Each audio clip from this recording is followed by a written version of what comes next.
মরা মানুষকে কোরআন শোনায় লাভ নাই।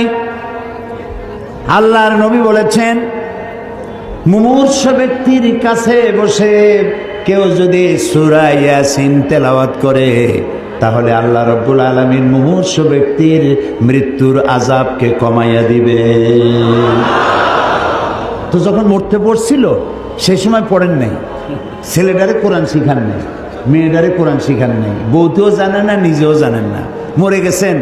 মৌলভী সাহেবদের মৌলভী সাহেবদেরকে আনিয়া, ভাড়া বললাম না, শব্দটা বেয়াদবি হয়ে যাবে, তাদেরকে নিয়ে আসছেন, আনার পরে ওনারা তেলাওয়াত করলেন। এখন বোঝেন ওরা তো ছাত্র মানুষ, হেফজখানা থেকে 20 জন ছাত্র নিয়ে আসছেন, ছাত্র ছোট মানুষ। ওরা তেলাওয়াত করতে গিয়ে যদি মনে মনে ভাবে যে যদি 1000 টাকা দেয় তাহলে ভাগ্য পাবো, 25 জন আসছি, 50 টাকা না 60 টাকা, ওই ভাগই কত পাবে সেই